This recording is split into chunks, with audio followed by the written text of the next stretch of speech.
This is the Constructionist Podcast, where we take ancient stories, the person of Jesus, current events and topics, and help you construct a new Christian worldview that's relevant and loving to those around you. I'm your host, Kevin Bates. I'm a semiotician and community builder, looking at the signs of the times to build a better future together.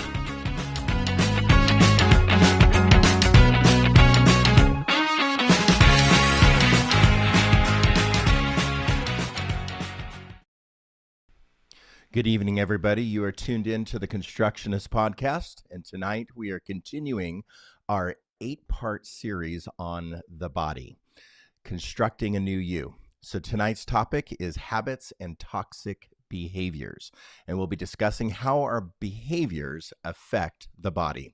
So as the constructionists, we desire to be able to help each one of you be able to navigate your life with the framework of a worldview that is relevant and loving to people. And part of this is getting our own house in order, constructing a new you, hence that topic. And if you can't figure out how to love yourself and construct yourself, you really won't be able to love or help others very well. So I want to encourage you to listen to a couple of things.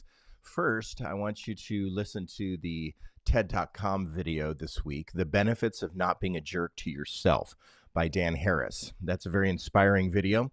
I want to encourage each listener to listen to that. It definitely has inspired some of the work that we've done here. Again, it's the benefits of not being a jerk to yourself.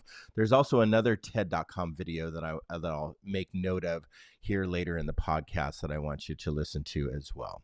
So in previous podcasts, we have made mention that when we deconstruct our old self or old ideas or old ways of thinking, sometimes we don't move into new ways of thinking or understanding. So we reject something, yet we don't embrace a new something.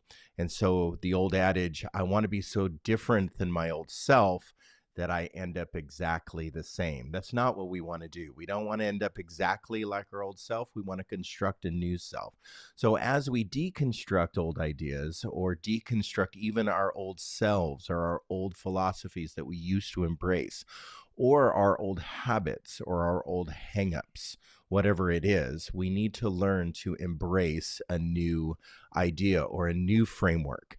So breaking down old habits and breaking down toxic behaviors, as we're talking about tonight, we need to construct and get on top of, I guess, a new framework, I could say. Grab onto it is another way to say it.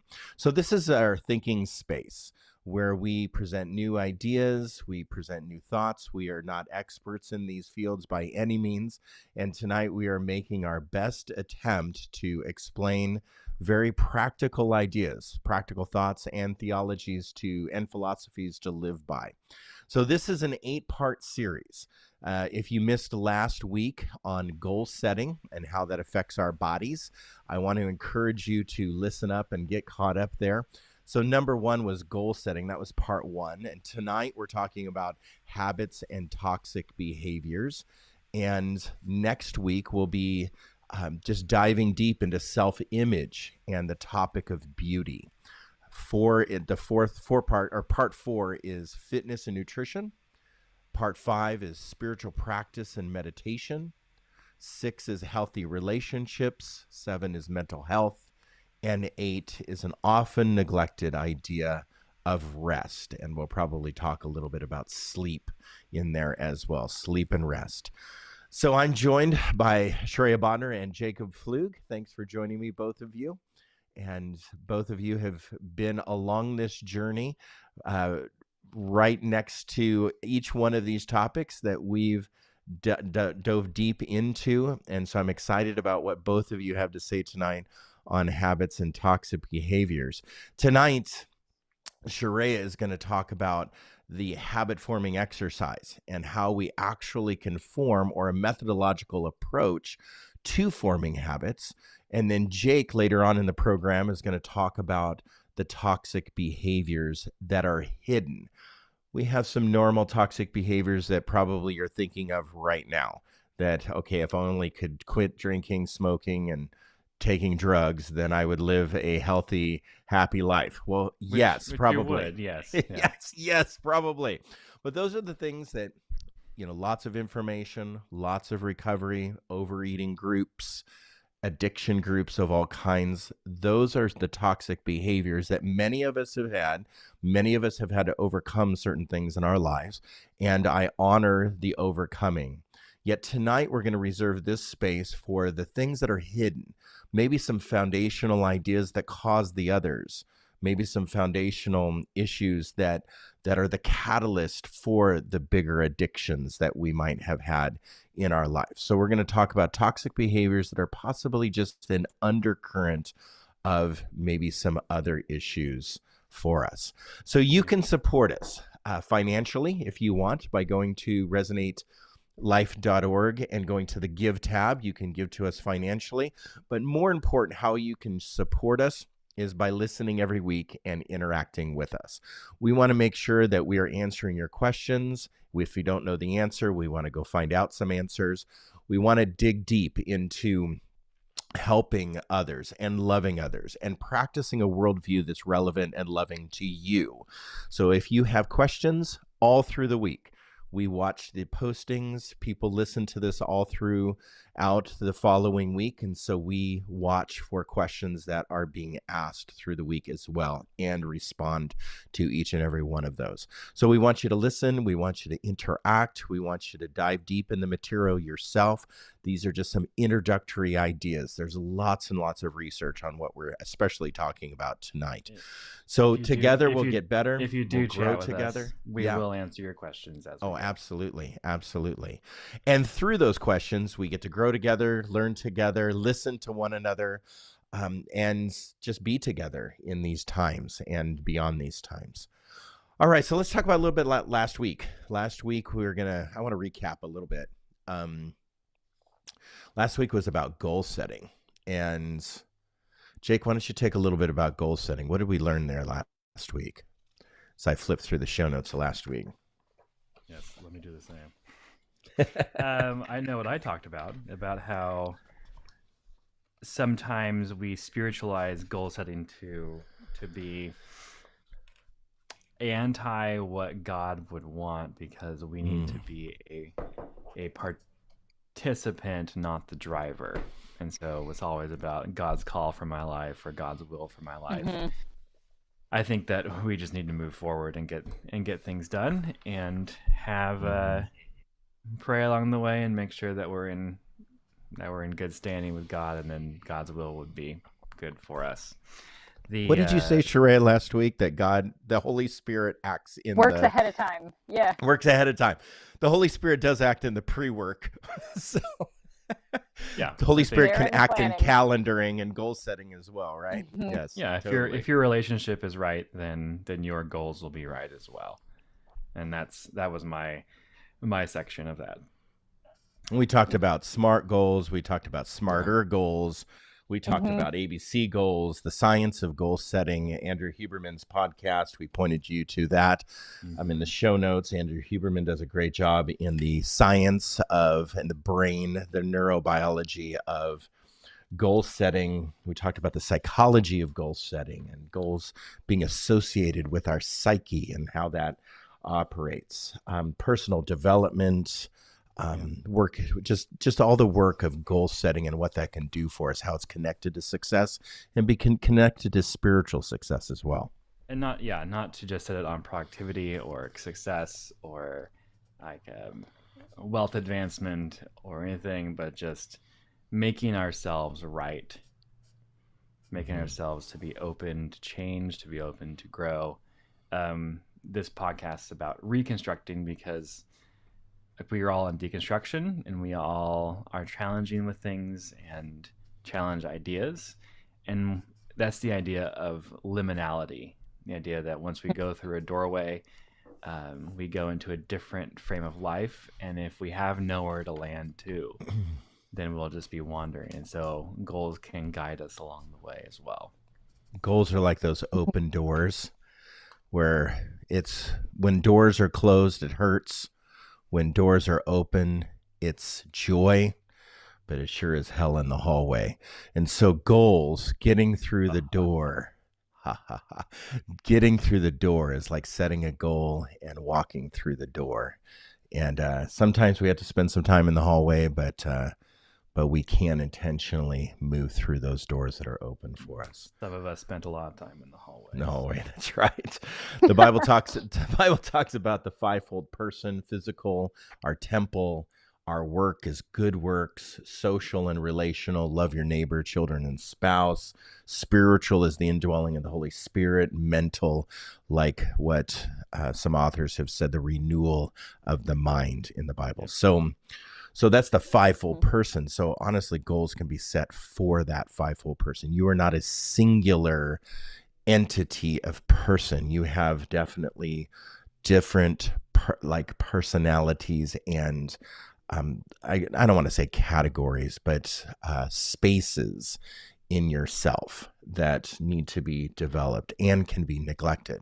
And oftentimes when they're neglected too much, we develop bad habits and toxic behaviors. And that's what we're going to talk about tonight, is overcoming some habits and developing good habits, positive habits, and doing away with toxic behaviors. We want to define that here coming up. Where does hurts, habits, and hangups come from?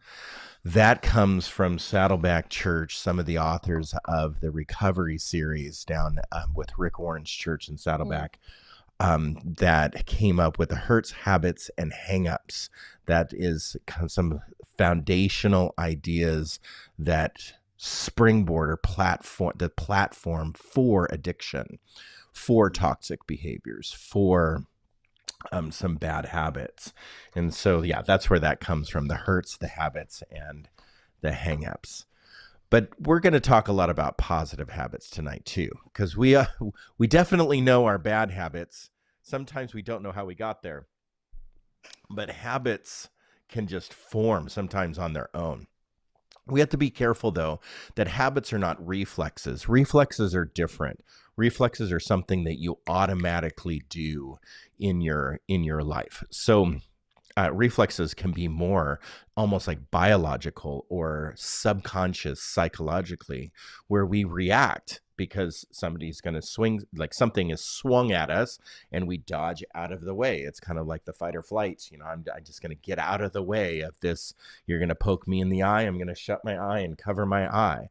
So there's reflexes in our automatic systems that we have in our life, more for protection, I guess, probably, or more for reactive, like emotional reaction. So I dodge something that's going to hurt and that scared me. So I do have an emotional reaction. That's a reflex.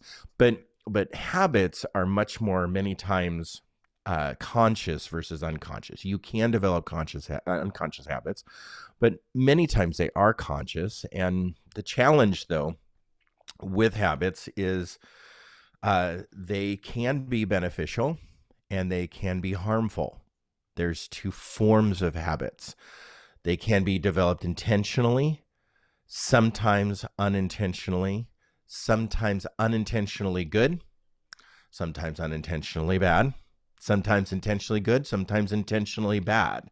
So there's different categories of habits that can develop. They can be harmful to us. So many times for ourselves and our biology, our habits can affect and have long-term effects in our biology, in our health, or metabolic disease, or for males or females, that we have habits that form over a long period of time that then create long-term aging diseases. So they can be harmful to us, but I would say not necessarily more important, but also important.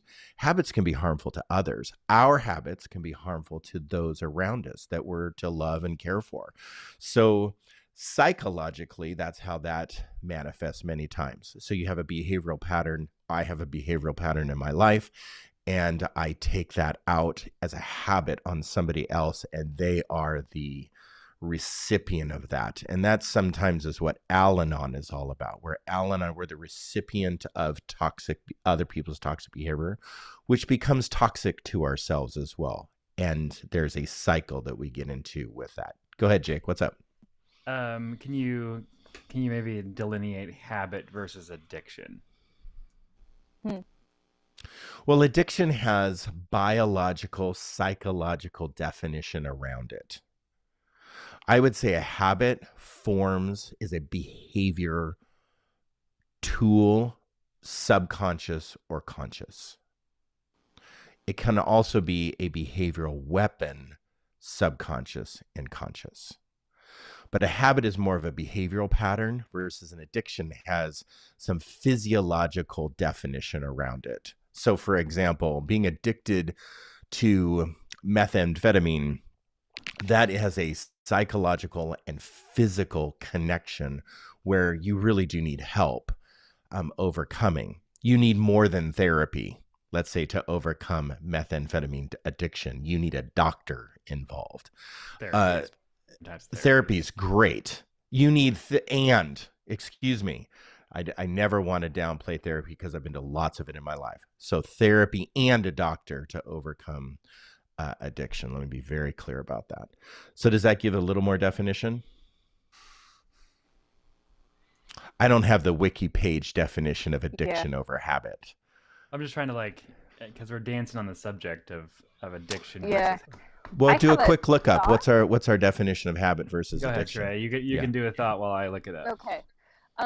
Something I was just wondering about is whether addiction would fall more under compulsive behavior, whereas habits are a bit more intentional usually. Could be. Yeah. Mm-hmm. Yeah. Well, again, though, habits can be unintentional. They can be unintentional. Yeah. Mm-hmm. But I think there's less of a pull to do it than there would be with addiction. That's what the compulsion part is.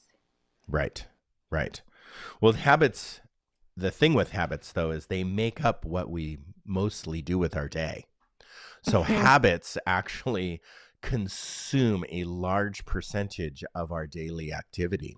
So, our habits of whether our work habits, our play habits, our exercise habits, the habits that we have, our eating habits, they consume a lot of our day.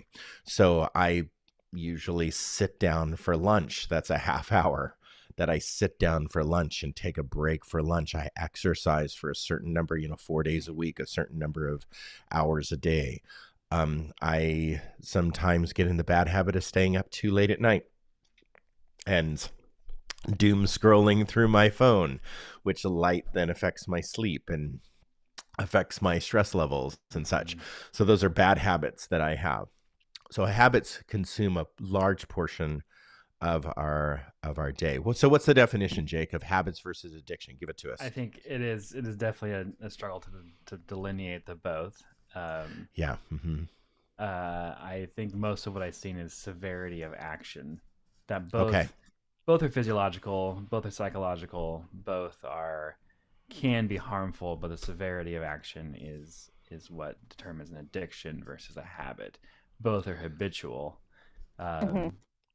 Someone said it was free will and choice versus not, but I mean, how you get into an addiction is sometimes, a lot of the times, can be. Yes. Well, I think there's still, though, a biological, more severe, let's use that word, the severity, because severity. I think I want to learn to read my Bible every day. I'm addicted to crank. I think the two of those are completely, on the severity scale, completely opposite of one another. But so one can be toxically addicted to Bible reading. Yes. Let's not promote that one. Wow. I've never actually heard somebody say that out loud. I guess you could be addicted to book reading or consuming material, addicted to information. Or you can be addicted to finishing the 66 books of the Bible in a certain number of days over and over and over again. So I guess you could. You're right. Wow. All right. So there are two different types of habits, though. Let's talk a little lighter on the less severity scale of life. James Clear wrote a book called The Atomic Habits, and in his book, he describes there's a difference between outcome-based habits and identity-based habits. Outcome-based habits are the habits that actually have a very quantifiable, qualifiable outcome. There's data that follows the habit. So, for example, I want to develop a habit of exercising 4 days a week. Right? That is a outcome-based habit, a goal-based habit. I want to read my Bible. I want to pray every day. That's an outcome. Okay, I hit 75% of that this week. But then there's the identity habit. The identity habit is I want to learn to become something. And you need to develop habits in order to become. You develop a series of outcome-based habits to form an identity habit. I want to become an expert woodworker. I want to be an expert cellist. I want to be an expert this or that. So we develop a habit of practice.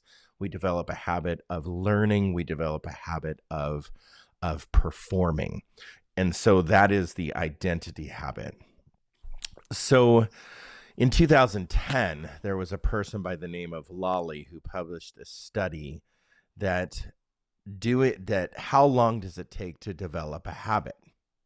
And in Lawley's study, 18 to 254 days for a person to perform the same thing over and over and over again to achieve habitual behavior.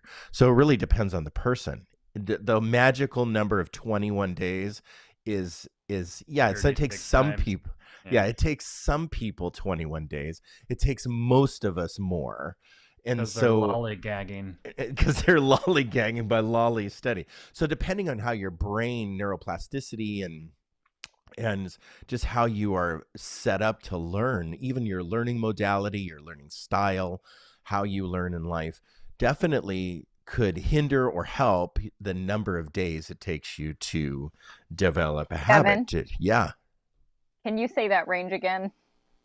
18 days to 254. I think I would give up at 250. Yeah. Repetitions or days? Repetitions, 254 days of doing the same habit every day. Mm-hmm. Yeah, that's like quite a stretch. That's kind of a stretch. I'm going to learn to run I'm going to run 10 miles a day. That's my goal. I'm going to develop the habit of running 254 days in a row in order to, no way. Okay, so regardless of how long it takes us to develop a habit, I would say habits affect our body. Habits affect us longer term than 254 days in a positive or negative way. So Shreya is going to take positive, I hope, get into more. Yeah. We've talked about crank addiction, cocaine addiction, methamphetamines, and Bible reading so far. So Shreya, take the positive side of habit making, developing habits and how to do so. I want to learn how to do this well. All right. Yeah. So Kevin already mentioned Andrew Huberman's podcast, and that's largely what I'm drawing from today. So according to Dr. Andrew Huberman, who is a neuroscientist and professor at Stanford, up to 70% of our behavior is habituated. We do it out of habit, whether that's consciously formed or unconsciously. So each one of us has successfully formed a lot of habits. There's good news. We can all do it. From the way you make your coffee to the way you drive to work, habits free us up from having to think about every little thing that we're doing because it's more automatic.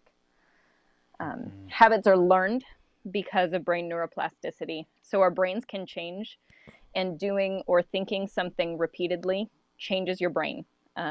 It creates more neural pathways or new neural pathways, and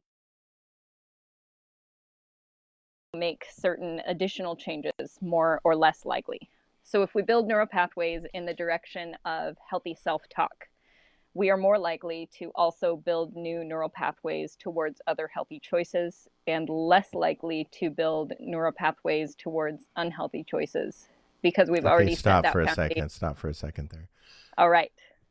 So what you're saying, what I hear you saying is that when we develop a practice of positive self-talk, then Hmm. that translates into positive habits because It we have a makes it positive easier. Yeah. self-image. Yeah. It makes it easier to form the healthier habits. Okay. All right. Just wanted to be clear. So it Mhm. starts with positive self-talk to actually give you a foundation of self-worth.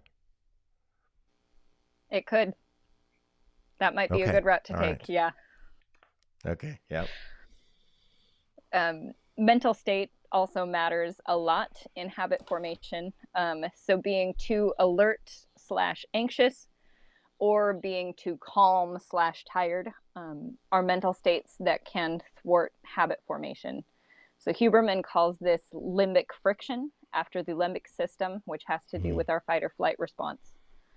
So if our limbic system is too activated or not activated enough, we're not in the right window to be able to form a new habit. So being aware of your mental state can help you to schedule habits you are trying to form into the times of your day when you're most likely to do them.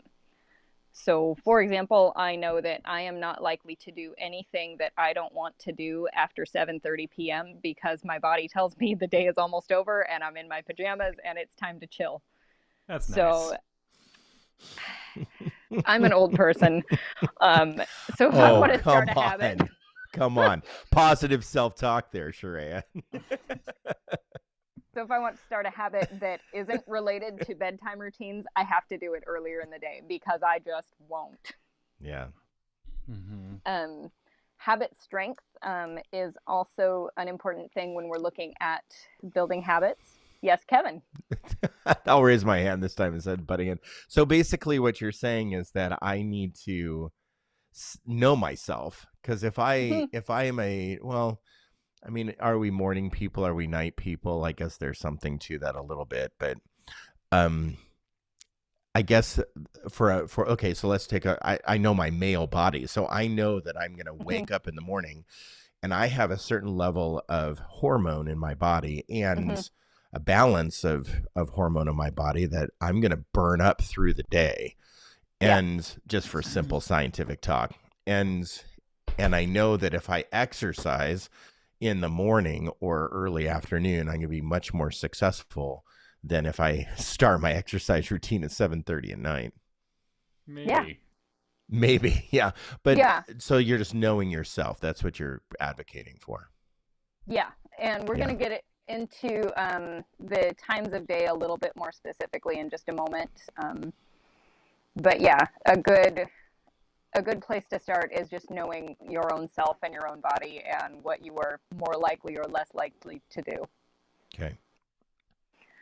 Um, Habit strength also matters when we're forming habits.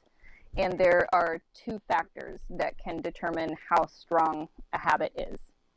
So the first one is how context dependent your habit is. So, for example, when I'm traveling, my bedtime routine gets all confused and I can forget to do things because my toiletries are packed away in a bag rather than sitting on my counter in their usual place. Mm-hmm. That one is context dependent. It matters where I am. My morning coffee, however, is pretty context independent. I successfully accomplish this habit every day, regardless of where I am. And we can talk about addictions later. But that's a stronger habit for me than, say, flossing. Limbic friction is another thing that matters when it comes to habit strength. And we just talked about this, about not Shreya, feeling. can I butt in for a second? I really want to hear Yeah, what you're saying, and you got to reset your really? thought Okay. for me again. I'm sorry. I think we Okay. gotta reset soon, and then we'll come back How's to the that? limbic. The limbic, Much better, yeah. wonderful. Thank you. Wonderful. It's better? That's so Yes. weird.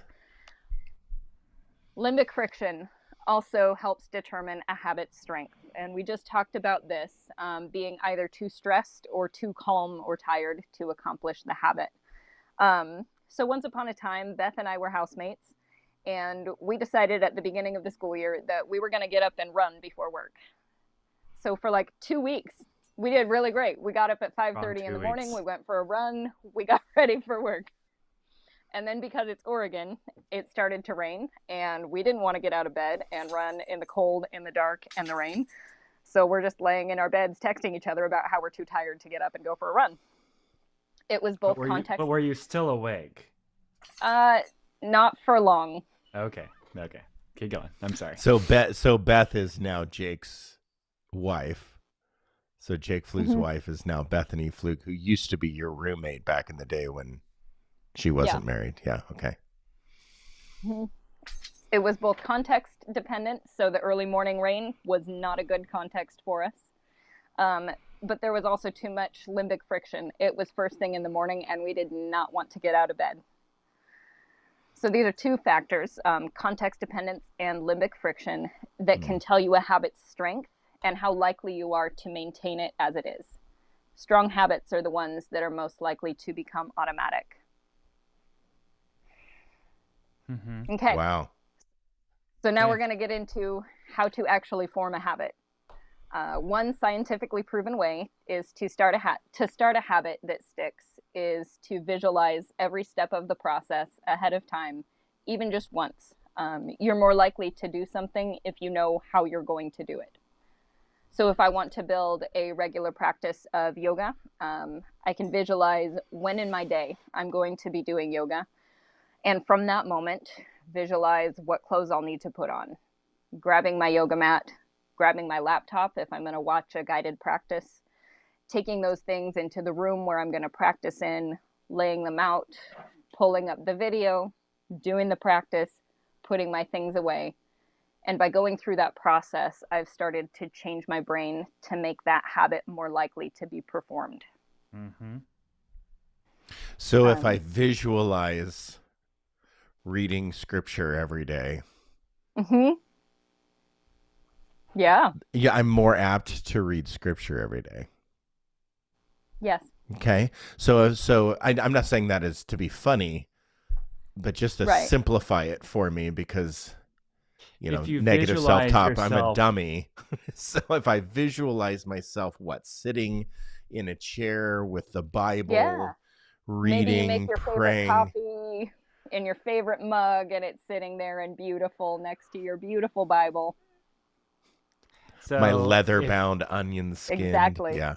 If you visualize yourself running, does that make you want to run or not want to run?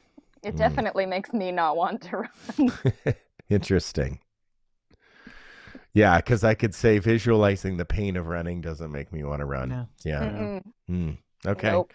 Okay. So I visualize first. Yeah. Visualize your mindfulness techniques. I can visualize. Okay. So we talked about time of day a little bit. That's not necessarily as important for maintaining a habit as your mental, emotional, and physical state are.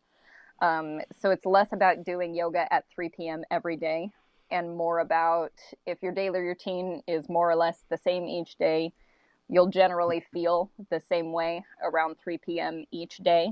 And if that's when you have the right amount of limbic friction to do yoga, then 3 p.m.-ish is when the habit of yoga is most likely to form. So I do Michael Hyatt's program, which you can look at, Michael Hyatt's Full Focus Journal program online. I do his program. It's a great program. I've done the whole series all through his books. I've adopted it fully in my life. I love it. And in the beginning, he has you write out your perfect week. And what I notice is I always put things in the wrong place at the wrong time. Because by the time I get to these times, I don't want to do anything by 3:30. I'm just done by 3:30. So I thought, I'm going to do this at 3:30 when I want to take a nap at 3:30. So I just noticed when you make your perfect day and visualize your perfect day, and then you start practicing, that doesn't work. We need to visualize a different perfect week or different perfect day. Yeah. Do you include a siesta? In my perfect day, I think so. Other cultures do. And for a reason, right? For a reason, yeah. Yeah. Because they're out till 2 a.m. Well, that's Yeah. true. Yeah, yeah, that is true. Okay, so talking about timing, Huberman suggests viewing the day in 3 phases. So from 0 to about 8 hours after waking up, this is phase 1, and your brain and your body are more oriented towards focus and action. So we're more likely to overcome limbic friction to certain habits during this phase. So that means the hardest to form habits are the ones we want to do during this time, within the first 8 hours of waking up. Being rigid about what. I'm gonna butt in on you, and you can Okay. reset your audio. And I'm going to say, Again. one thing I like about Huberman is that every day he takes a nap with his bulldog, and so Kevin, I think That's the life. the siesta might have a really good ploy. You know, Lisa Marie Presley died today. Oh, wow. I saw that. That's Yeah. dark. Or maybe it was not today, but it was announced today. Yeah. Well, it's not. I mean, she was 54 years old. I was like, wow. Yeah, Priscilla Presley and Elvis's daughter. Yeah, singer-songwriter person. Yeah. Yeah. Is it Priscilla still alive then? I'd have to look that up. I know Lisa Marie, she I think was... so. Priscilla's still alive, yeah. 54 years old. I'm 50. Yeah. Yeah. Yeah. Yeah. Anyway, And she Go was ahead, the heir to Shreya. everything. Go ahead, sorry. go ahead. All right. Forming habits. So it's less Phase about 1, the 0 to 8. time. Yep. More about the phase of the day. So planning ahead. You know, maybe today I can work out at 10 a.m., but tomorrow I know my day's a little different and I'll have to do 11 a.m. instead. Still in that first 8 hours. Phase 2 is from about 9 to 14 to 15 hours after waking. And during this phase, our system starts to shift more towards relaxation and rest. So this is the best time for habits with lower amounts of limbic friction to overcome. So that could either be well-established habits. Maybe you've been working out for years and it's an easy habit for you to do, so it's fine as an afternoon activity. It's also a great time for habits of a calmer nature, like meditation or journaling. Mm-hmm. And then Interesting. finally, phase 3. Phase 3 is 16 to 24 hours after waking up. And it's mostly about sleep. Good sleep keeps your hormones and brain chemistry consistent so that phases 1 and 2 can stay consistent and you are able to form the habits in them. So any habits done in phase 3 should be about supporting your brain and body to sleep well. Mm-hmm. Wow, Shreya. I learned a lot there. Good sleep is Do you good. want to get into the reward system too? You Well, can, I think let's save the reward system because we have to move on and get to Yeah. Jake's material as well. But that's really interesting how well, I can tell you that as I grow older, I just sound so old when I say that. As I grow But older into my as I rocking chair. grow older in my I walk in rocking the morning chair. and Kevin is just sitting in his rocking chair rocking. Oh, no, I was the other day. Yes, you're just sitting there rocking. Like, what are you doing? Oh, wow. Rocking. So Go ahead. as I grow older, what I've noticed, and I listen to a lot of anti-aging stuff and experts and things and David not longevity, anti-aging. not anti longevity. So Alita. Peter Alita, David Sinclair, some of those. Well, they are anti-aging experts, or aging experts and longevity experts, and those phases shift. So as we grow older, we have to be very conscious of what is helpful and hurtful to our bodies with our habits or even the phases of our day. So, we can actually do quite, extensive damage on our body if we exercise at night, when we're set up to sleep. Exercising late at night, I don't care what, the 24-hour gyms say, exercising at night, late at night can be toxic to your sleep habits and Unless And that's all you can do, and then well, yeah, but then you're flip-flopped. So, you know, yeah, your phases are in just different different order. yeah, quadrants of the day. Not healthy. Yeah, well, let's save Can I, that reward system. can I say Sharia, one? Can I hang respond on to to her that. one Yeah, thing yeah, first? Yeah. Hey, totally. Chris Covert. You can call me Jake Davis all you want. I can figure that out. Um, there's I can't remember if Huberman actually had in his podcast tonight, but How to Change by Kathy Milkman or Katie Milkman. We are much more likely to stick with a new habit, and this is why resolutions are such a big thing, is that we're much more likely to start with a new habit if we either begin at the beginning of the year, beginning of the month, or a Monday. Hmm. It's just really interesting that we are geared toward these new starts all the time. Mhm. We always have a new start, new moon, we're going for it. But if we can pinpoint to a new day, and honestly, we need a reward system as well in order to make this happen. I think we're talking about it too, which we'll get to later, I'm sure. But the idea that we need a fresh start, either even a location move. You leave at a different door in the morning. You change Mm. something in your routine so that you can feel that you have started new. Mm. But it's Katie Milkman, How to Change. So let's make a hard right shift to toxic behaviors. So that was all really good information about habits, but then we have these, let's say, bombs in our life of toxic behaviors that tear down our good habits. Yeah. You know, I mean, it took us 254 days to develop the damn thing. So now we're But going to, one day to break it. yeah, one day to break it with our toxic behaviors. So let's switch over to that Yeah. our behaviors become a threat to our habits. And our behaviors sometimes are ingrained. They can come from childhood traumas, or they can come from just all kinds of traumas in our life, even adult. And sometimes they sabotage the things that we're building, especially intentionally, behavioral patterns. So the psychological tendencies that we have, let's call them tendencies and not disorders. So the psychological tendencies, because disorders are different. And we want to talk about toxic psychological tendencies that pull us away.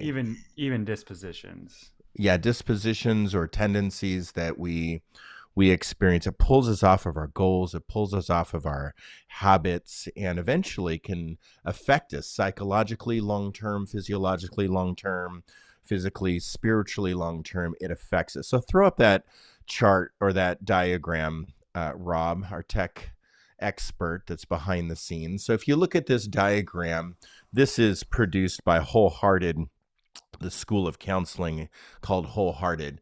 And it just gives us one emotion of anger might be, and the foundation of our anger might be all of these things. So if you think about all of these, and Brene Brown in her book, The Atlas of the Heart, breaks down just 100 emotions or 80 some odd emotions that she uses to break down all the emotions that we experience. Sometimes we experience them in abundance. The negative emotions, as the Dalai Lama would call them, the negative emotions. They're emotions in our life that can manifest themselves in anger. They can also, though, manifest themselves in behavior. So this is a chart that says my anger comes from all of these things. But where does my overeating come from? Where does my bad habit or toxic behavior of criticism or sarcasm, where does that come from? When I'm abusive, emotionally abusive, or verbally abusive, or I overreact on a consistent basis, where does that come from? So if you look at that chart, all that chart is explaining is our toxic behaviors come from somewhere, and they come from mostly, I would say, a lot of times unresolved conflicts in our life, whether it be subconscious, conscious.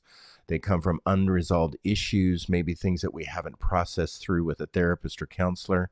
Rob, you can take that chart off now. things that are unresolved in our life, maybe some forgiveness issues that we've held on to, the lack of forgiveness. Desmond Tutu would say that forgiveness has more to do with ourselves than the other person. When we forgive another person, even without spoken words, we're actually releasing ourselves from a prison. He would say a prison. So think about unforgiveness as a prison that you're locked up inside of your heart. Well, if you're in prison, just self-locked up in a prison because you have a lack of forgiveness, there's moments that you will express poor choices. You will express sometimes accidentally poor choices, sometimes intentionally poor choices. You'll make mistakes, of course. You'll make mistakes that you don't want to make because you're not self-aware or other-aware because of the rage of emotion that is inside of us. You might accidentally or intentionally choose a wrong path in life. These are the things that sabotage our good habits. So Sheree tells us all these great things about visualizing, you know, running every day, or visualizing uh, accomplishing something, whatever that habit is, visualizing good eating, visualizing healthy meals, whatever it is that you want to make a habit of. You visualize that, you put it in practice. You spend, like we just said, 254 days practicing it, but then you accidentally, intentionally, unintentionally, we have a toxic behavior because we have so much unresolved subconscious issues that we're reacting off of. So some of the typical things that we talk about again are like drug and alcohol abuse, overeating, addiction in general, drug addiction in general, and such. And we develop an abusive toxicity or an addictive disposition towards these products or towards these substances. And most recovery circles that I've been engaged with and talked to is there's always underlying subconscious or conscious type unresolved hurts, habits, and hangups. It's a self-medicating. And so you have this self-medicated toxic behavior. But there are also things that are not, that I believe are attackers of positive habits that we don't talk about, that keep us from changing, that keep us from moving forward. Now, change is scary no matter who you are, because you're putting to rest something old and embracing something new. Well, I guess it depends on how big the change is, whether or not sometimes you're just ready to let old dogs lie and move forward. But if you're not ready to let old dogs lie and move forward, what are you releasing? And sometimes change can feel like the betrayal of self. So your mom, dad, grandpas, aunts, cousins, whoever taught you a certain way of life. My granddad taught me this way of life. My dad, my mom, my grandma taught me this way of life. And when you change and move out of that way of life, it's like a betrayal of what you were taught. And that can go as simple as my grandfather was a meat and potatoes eater every night. He ate beef and chicken and, all kinds of meat and some kind of starch, huge meals, beautiful meals every night. Well, that was a habit. Solid. Yes. Oh, he was overweight and definitely had challenges that way. That was a habit. And so when I went and went basically vegan, it felt like a betrayal of like my old self, of my grandma and grandpa and what they put on the table when I was being raised and stuff. So it was an interesting process to go to. So it can feel like a betrayal. That can go to what you believe, like spiritually or philosophically or politically. When you enter into a new space of thinking, it's like a betrayal of your old self. And sometimes that keeps us from changing. So your family and what they view of exercise, good eating, good habits, sometimes that's that familial magnet. Sometimes we have a hard time breaking free from. Jake, go ahead. There's a scene in Waterboy that he's sitting in his class, and and Colonel Sanders is teaching him, right? And they talk, why is the alligator or crocodile? I don't know the difference. I'm sorry. Why is it so aggressive? And he responds that it's because God gave him so many teeth and his teeth hurt. But the guy says it's because of his medulla oblongata. And so it's the breaking of the old rhythm into the new that changes Barry. Right. I'm sorry. You're funny. That's funny. So there's another TED Talk I want to make mention before we get into your material, Jake. And Shankar Vedantam. Shankar Vedantam. TED.com, their 2022, the best videos. So his video talks about the illusion of continuity. The illusion of continuity. And the illusion of continuity, we actually believe sometimes that things and ourselves will remain the same. And so you could just prove that right now. Just think about your 18-year-old self and think about yourself now, right? Some things you felt, life was better then. Some things life was way worse then.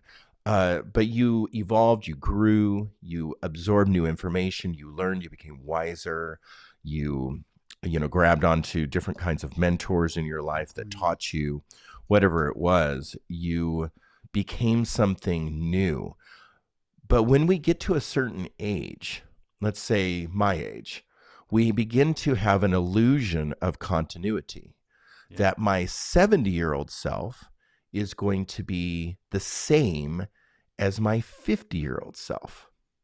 And so it's a wonderful video because there are toxic consequences of trying to remain the same and never changing and not developing new habits. And so just like our bodies are continually renewing themselves, so we have a new body, every so many days, our entire body. What? I think it's 7 years. Days. 7 years? No, not that fast. I would have to look that up, but our body renews itself every so many days. So we have a total renewal, replacement of our cells. Well, the same is true when it comes to our psyche, our biases, our philosophical persuasions, our political persuasions. Those things change over time. And to have an illusion, he says something really funny that the next time you're arguing with somebody that disagrees with you, you need to be careful because they might represent your future self. So that's just, it's a point to prove here that change is difficult because sometimes, especially the older we get, because sometimes it feels like a betrayal of self, that when we change, we have to lay something down, something that I believe so strongly in. I just held that conviction and we lay that down. Well, how does that apply to habit forming?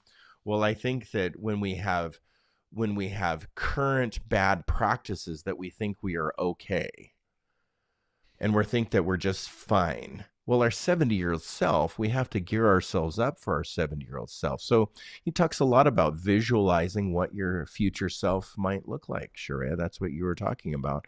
Visualize what that looks like and what kind of habits you are willing to jump into and jump over that line. So he says you need to accept that you are going to be ongoingly different and spend time crafting that future. So stay curious. If we make statements with confidence, like I believe this is the truth, then we need to remember that the people we disagree with might be our future selves. So he says, stay humble with the things that you are so convicted on. And then we will be stronger and wiser in the future. And if I feel like I don't have the capacity today to do something, then that doesn't mean I won't have the capacity in the future. So be brave. So he says, stay curious, stay humble, and be brave. And I think that this is a philosophy of life that we can implement that could actually possibly gear ourselves up to creating new habits for lasting change, new habits to break toxic behaviors, because we don't want toxic behaviors to set us up for ultimate demise. So Shankar Vedantam, the TED.com video of 2022. He's the podcaster of The Hidden Brain. Yes. They also All look right, so good. Jake, talk about these toxic behaviors that are Kind of a downer at hidden. the end. I know, just a downer, but you know what? There's hope here. Give Is us some there? hope. Yeah, I think so. Well, to go back to the whole like how fast does the body regenerate itself, because that was interesting. Okay. The skin and gut from 1 week to 1 month, and then the entire body every 7 years, including bone marrow, which is the slowest. High five, Sharia. Sharia. Good job. Including bone marrow. But yes, but skin and gut, like you have new skin often. Yeah. You're like a giant snake walking around. So, anyways, so toxic behaviors that are sometimes underlined, we do talk about them, but they're not put into a kind of a vis-a-vis in the face of relationship with habits that you're trying to form. And the three ideas are, and I'll just list them out and then we can talk about them more: objectifying yourself and others, distraction, and stress. And stress trumps everything. They have objectifying yourself and others, minimizing your emotions, both yours and I guess other people's. But I think, and oftentimes we get into the idea that our emotions are unimportant, and so we don't make space for them until they get too big and they expand too great and push everyone out. And so, like, new habits can be broken easily because our emotional tendencies to not feel whatever. Not feel worth it, not feel like you're able to. Yeah. We talked about imposter syndrome versus low self-esteem lately as well. Imposter syndrome is It's not a syndrome. It's not a syndrome, and it's pop psychology. So you can call it that, but just know that it's not totally legit yet. Well, it's a psychological tendency. That's what it actually is. Yeah. It's a disposition. Yeah. And it's the idea that you're not good at something, and you actually believe that you're not good at something, but people see that good work is coming from you, and you attribute it to other people or other events, luck or just luck. Yeah. Just luck of it's just luck of the draw. That I was given the time. Yeah, I put in the time. Yeah. Versus low self-esteem, which is just you feel bad about yourself and what you produce sucks too. And then you have the idea of narcissism, that I'm going to play it off like I'm not good at this, but really I actually believe I'm really good at this and everyone should respect me.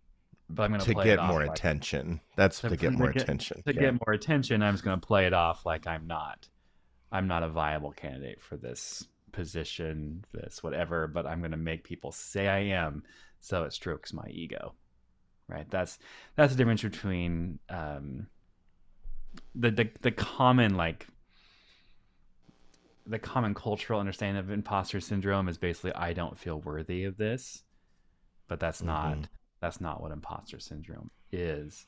But all of those things are objectifying yourself and others. Either that's low self-esteem, imposter, or narcissism. You're actually objectifying yourself and others. Narcissism is objectifying others because you are inherently better than they are at everything that you do. And so that is going to get in the way of change. Some things I've been reading a book lately and watching this movie, The Boy, the Mole, the Flock, and the Horse. Wow, there's a new video of it on Apple TV, and so if you don't want to read the kids book, just dig in and just watch the video. But a couple of the biggest takeaways is, what do I want to be when I grow up? And all he responds with is happy. Or what would it be like if what could we be able to do if we had less fear?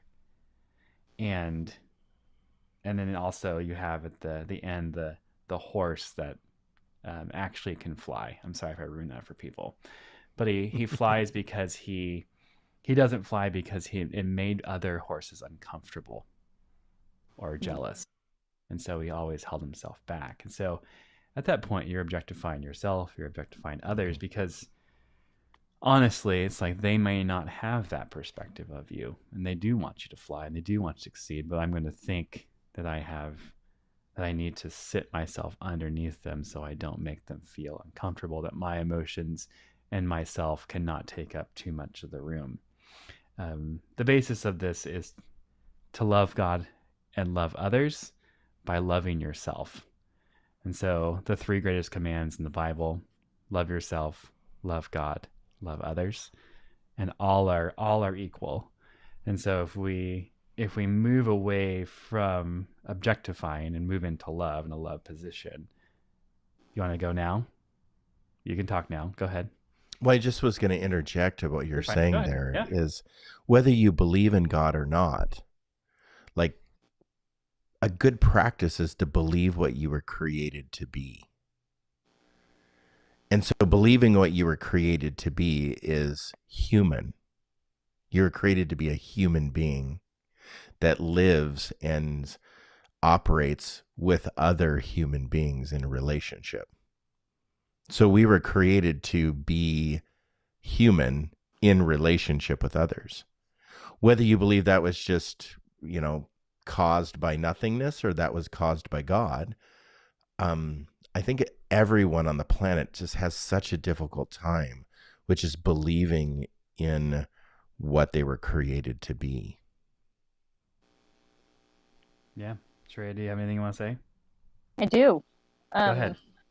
I have two things. One, just to tie together the TED Talk Kevin was talking about and the illusion of continuity. And then again, what you're talking about with objectifying others, I think it's important to remember that other people change too. They don't stay the same over the course of their lifetimes. And it is objectifying when we just assume that others are going to be the same forever too. Yes, exactly. And one of the biggest points in the TED Talk, if you go to it, is Shantar's TED Talk. he talks about marriage, and that marriage is not a promise of that today. It is a promise that two strangers from yourself and for your partner are going to stay in matrimony for until death do them part. It is a promise of strangers. It's a promise of faith and trust, and it's not a promise that you yourself are making that day, but forevermore. If that makes sense. Yeah, you're actually promising your future self. Yeah, you're promising that your future self, that you have no idea how they're going to think, feel, act, anything, is going to still hold the same emotions and same truth. Yeah. Okay. So objectifying, we need to overcome our objectification of ourselves and others. Yeah. And a lot of that, and I would go back to Descartes as well, the idea that I think, therefore I am. There is a part of that that's oftentimes missing at the beginning, and it's I doubt, therefore I think, therefore I am. And so if you're not willing to step into the courage of change and the courage of seeing yourself for who you are, the doubt there, that you cannot fully think yourself into a better understanding of self. Of self, yes. Yeah. And a lot of that does come from to forgiving. And so we did talk about the book of Forgiving earlier. Desmond Tutu and Mpho Tutu, his daughter. We talked about Alice of the Heart earlier too. Yeah, Brene Brown. Good books. Yeah. We talked about distraction and hiding. I'm kind of running along. I'm sorry. Hiding yourself and your problems. Distractions can be healthy. I think that we talk about distractions always as a negative, but distraction is healthy as long as there's boundaries put around it and you have controlled distraction that doesn't go into unhealthy behaviors, be it in other addictions, but that's where your distractions get unhealthy, is when they tiptoe into addictions, which are very hard to break. But why are you distracting yourself? And asking yourself that question. Are you hiding from your problems? Are you hiding from others? Are you hiding from even your own thoughts, your own self? What are you hiding from? That's what I think distraction about workaholism. You know, the Yeah. foundation of workaholism starts with a sense of distraction. So I'm running towards something Mm-hmm. to get away And from something. yeah, and the whole idea is that someone on their deathbed never says, "I wish I had worked more." Some people do. They're jerks. Or maybe they're dying broke and they never worked a day in their life. But doesn't matter. Yeah, that's true. Okay, now I'll just quickly there, and now I want to move on to stress. That stress, and then also the hormone cortisol, is stress. And stress, we need stress to survive. We need our limbic system to survive. We need stress that's activating it. We need cortisol. We need it all so that we can change and grow, and habits are not formed without stress. But ignoring stress, the lack of stress management, ignoring the causes, that is when you go into the unhealthy dark side of stress, where we're all carrying around stress, and how we deal with it changes from person to person. But just knowing your triggers, knowing where you go to during stress, are you distracting yourself? And that's what you're distracting yourself from. This talked about that. Um, Stress can drive you to more toxic stress and more toxic behaviors. For men, stress is held in the omentum, right? That's right. And so you can always tell a stressed out person by where they're carrying their weight at. That this is a lot of science, and I'll blotch it a bit, but it's gonna be okay. Our fat cells inside of our bodies that we're carrying around release its own cortisol when we go under stress. It's a part of survival. It's a part of that if there's war or if there's famine, that we'll be okay. We're saving up for the winter time in our omentum. But you can see it on men especially. I'm not sure where right now where women carry stress at. But stress builds more stress. Our cells, if they're stressed, will build more stress, and if not through proper management of it. And the long-term effects of it is illness, fatigue, depression. Our whole bodies, if not in balance, if they're pushing too far to stress, we'll get sick. We are an unhealthy organism, and unhealthy organisms die. I have a Monstera next to me. It's stressed out because my son dumped milk into it over and over again. It's an unhealthy, stressed organism, and it's going to die. I'm trying to nurse it back to life, but it's about dead. So stress, we do need it. Distraction, we do need it.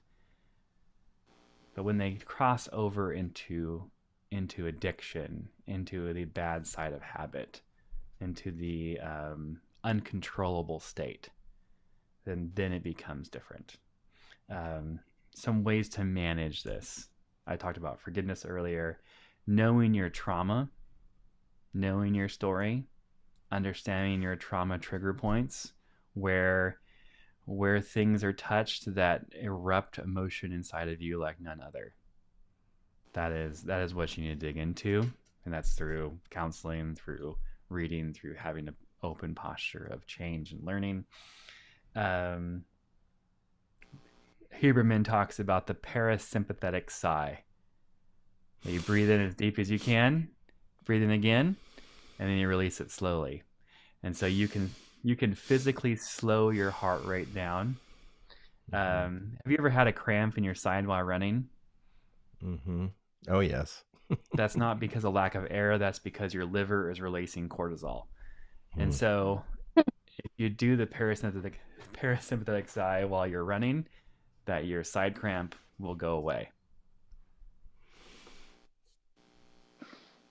So I have a little interjection here, because the omentum always gets a bad rap. It is a bad rap. It's a bad rap. So the omentum is a fat sheet that is covering your intestines and liver. It's the policeman of your abdomen. So it's protecting your organs why it releases underneath, cortisol, right? yeah. And there's some immunological benefits and such, and hormones like cortisol, such, but it does release hormone in a imbalanced way that's related to obesity. So it can get out of control. But that is really like the release of cortisol over a long period of time. Stressed out males, let's just call them for men for a minute. This is what I know. Yeah. This is what I know. Stressed out males, when they get older and older and older, they get a distended stomach, they lose muscle mass, they begin to, over a long period of time, because of stress, and that creates habitual problems like overeating or eating poorly, eating too much salt, eating too much sugar, eating too much bad fats and such, even such things like eating just too much fat in general. Eating too much sugar in general, but creates obesity issues, but also creates diabetes, high blood pressure, and poor cholesterol, or too high a cholesterol, LDL cholesterol. So, and HDL drops too low. So that's called metabolic disease. When you have, lipids are through the roof at 300, diabetes and blood pressure is out of control. There you got the three markers of metabolic disease that eventually you die from it. So, these organs and our fat and the way that our body works, and the usage of fat and the consumption of fat and sugar and stuff, they're necessary for life. Yet, and we don't want to give it all a bad rap, yet over time, it's everything. Yeah, over time, it definitely can create a series of challenges that we die from. So the only input I have, yeah. Okay. Yeah, I'm just saying the Omentum gets a bad rap. I don't want to diss on the Omentum all the time. But it is a bad rap. It will kill you. You can get it removed. You can. There is was a study released recently about trauma and weight loss, and studying people. I forget exactly where it's come from. I'll post it somewhere.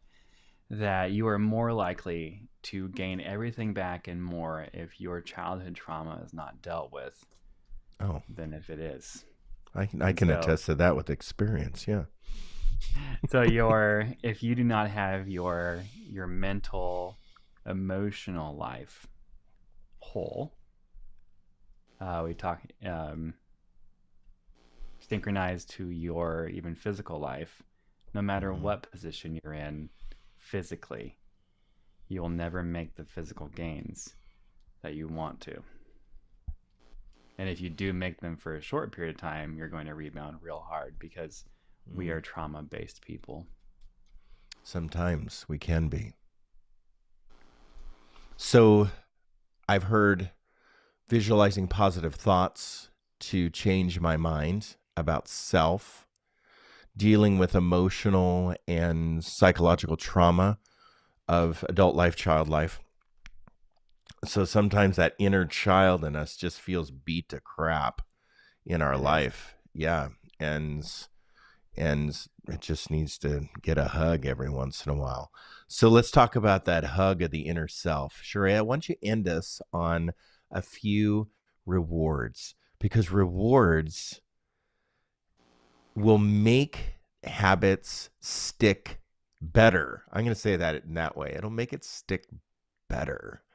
After my 254 days and all of my psychological trauma and my undealt with childhood challenges, You want a cheeseburger. I need a reward. What are they? Give me that reward cycle. Yeah, it's not quite as cheery. I'm gonna have to stop you again, Sheree. I'm sorry. Got to reset your sound. Yeah. Okay. Yeah, you're fine. You're all good. You sat there too long without speaking. Yeah. I talked too long. I'm sorry. Not quite as cheery as maybe you want, but I'll bring it back. Okay. So Huberman talks about rewards and about what he calls reward prediction error. So if we get a reward that we expect to get, That's really nice. We get a dopamine release, and that even happens before the reward. So the anticipation builds, gives us dopamine release, and that helps us to feel good about what we're doing. If we get a reward that we don't expect, that's even better. It's a bigger hit of dopamine. The tricky thing there is that if we're trying to form new habits, it's really tough to surprise yourself into a reward you didn't expect. That's just what it is. If we expect a reward and we don't get it, this is the prediction error. That drops our dopamine level down below our baseline. We feel worse, and we are less likely to maintain the habit. How sad. What I thought was interesting, so this research is also supported by Alfie Kohn in his book Punished by Rewards. Kohn is a researcher in the field of education. Punished? And his Punished by Rewards. Okay, all right. Wow. Yeah, no, it's a great book. But basically, rewards can be effective in the short term of getting behavior to change, but they undermine intrinsic motivation in the long term. So a reward might get you to start a thing, but rewards will not keep you doing the thing. You'll keep hoping for that external reward rather than developing internal motivation. And because of that reward prediction error, if you expect a reward and you don't get it, your dopamine plummets and you won't stick with the habit. So again, I'm going to come back to the visualization. I think mindfulness is really useful here. Maybe we don't enjoy working out, but once we've done it, we feel really good. And when we're aware of that and we notice how good we feel, that is rewarding. And we still get that hit of dopamine. And then it's the habit itself that is the reward. And we're not really leaning on this external goodie to keep us going. Anticipating that good feeling when we visualize this habit, maybe the night before, can help us overcome that limbic friction of starting our new habit because we know we're going to feel better after we do it. So the idea of dog treats don't work with humans. Correct. Maybe right. Habitual. Maybe in the short term, but then it's going to be about the treat and not about the behavior. Yeah. So you can predict how well a student will do in school in kindergarten by saying, do you want 5 pieces of chocolate now? Or do you want 10 pieces of chocolate after class is done? Yep. And if they choose the 10, they will statistically, it's like 3 times as well as a kid who chooses all the chocolate, half the chocolate now. But that kind of breaks what Shreya was saying, right? Well, like in the short term. It's not the immediate reward. It's a immediate reward system where I see. We don't go through the long-term change. We just reward ourselves and then move forward. Got it.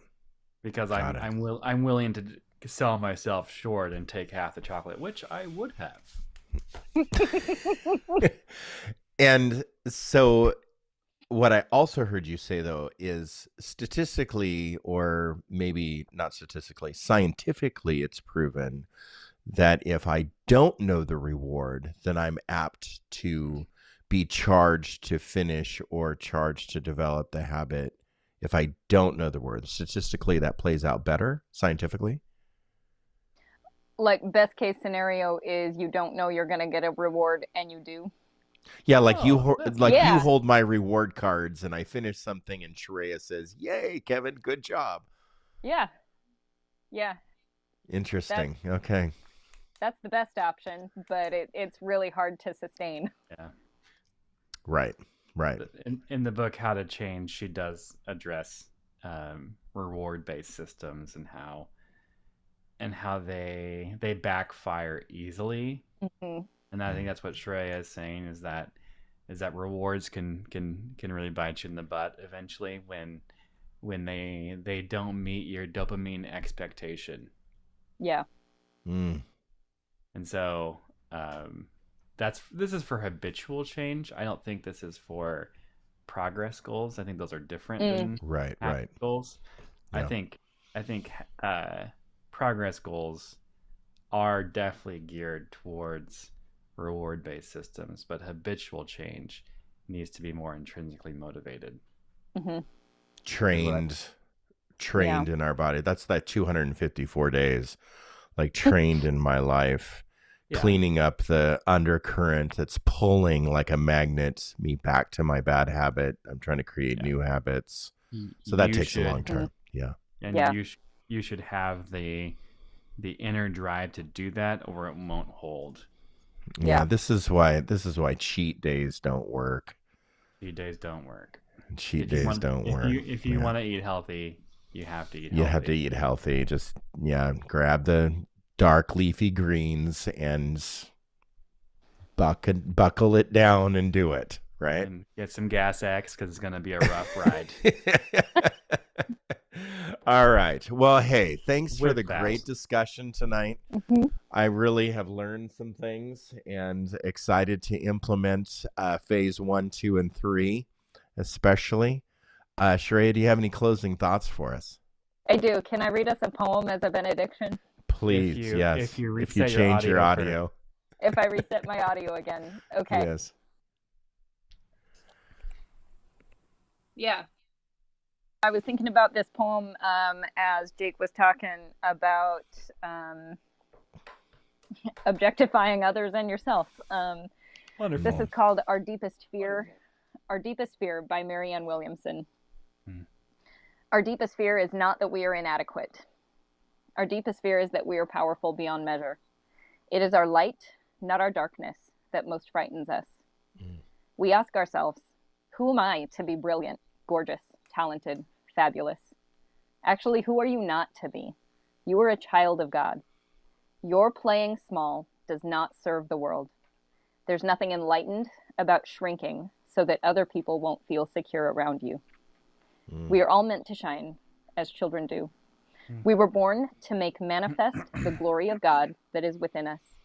It's not just in some of us, it's in everyone.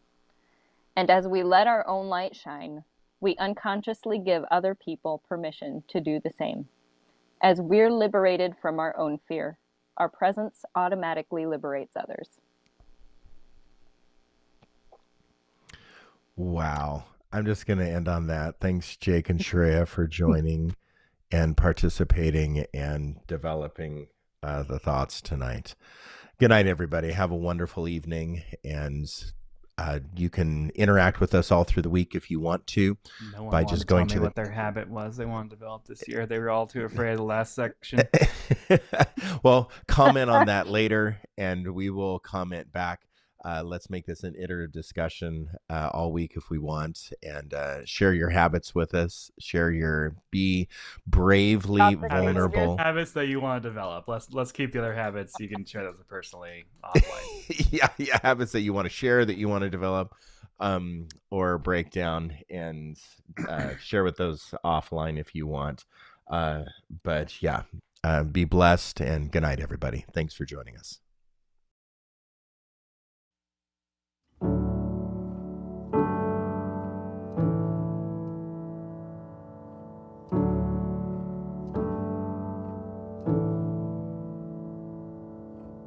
Gracious Father, we give you praise and thanks for this holy communion, the body and blood of your beloved Son. The body is broken, God's love poured open to make us new.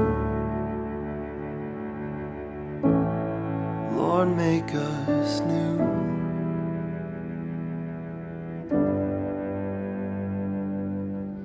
Abba, Father, we bless your name and take part in this holy communion. Make us all one to love like your son. The body is broken, God's love poured open to make us new. Lord, make us new.